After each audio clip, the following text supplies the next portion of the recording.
शक्ति नहीं आछंती आमर ए कुनी कुनी प्रतिभा से कुनी कुनी पिला मानको परखिबा पई आम गहणे रे अछंती आम विचारक मंडली आ सेमानक मध्य हेले ओडिसार विख्यात नृत्य शिल्पी श्रीमती सस्मिता पंडा मैडम आपन को स्वागत आम शो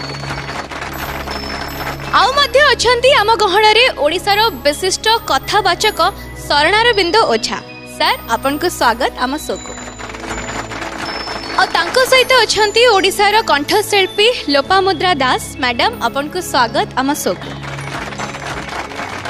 ताहले आ डेरी काहेकि चलंतु आगे नबा हमर ई शो को। नमस्कार मैम। नमस्कार सर। नमस्कार मैम। नमस्कार ना कौन मामा सायसा शबनम महापात्र।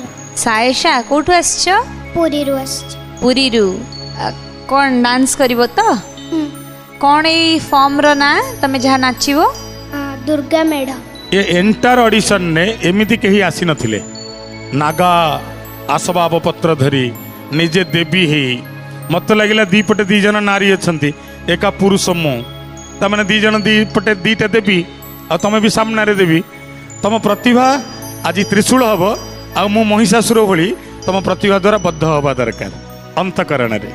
चल आगे बा।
Sayyeshaa yes ma'am. गोटे अलग प्रकार जिनस हमको देखल एटा भी आमर गोटे परंपरा पारंपरिक नृत्य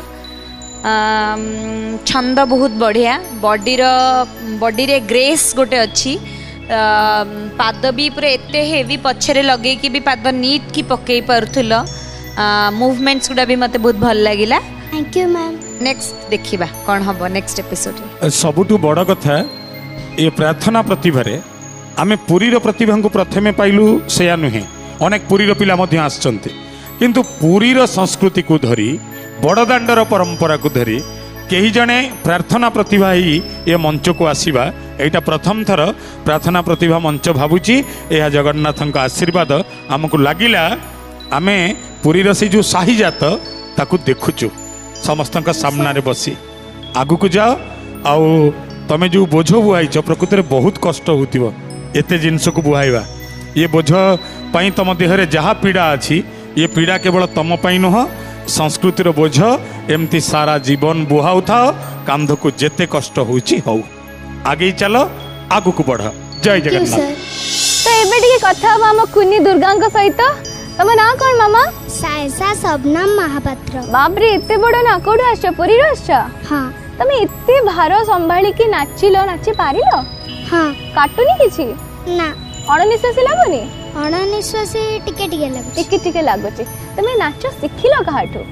ନାଚ ମୋ ଗୁରୁ ଶିଖେଇଲେ। ମୋ ଗୁରୁ ଶିଖେଇଲେ ଏଇଭଳିଆ ନାଚ? ତମ ଭଳିଆ ଆଉ କେତେ ସାଙ୍ଗ ଶିଖୁଛନ୍ତି? ମୋ ଭଳିଆ ଆଉ 10 ଜଣ ଶିଖୁଛନ୍ତି। 10 ଜଣ ଏଇ ନୃତ୍ୟ ଶିଖୁଛନ୍ତି। ତମର କ'ଣ ଇଚ୍ଛା ଅଛି ମାମା? ବଡ଼ ହେଲେ କ'ଣ ହବ?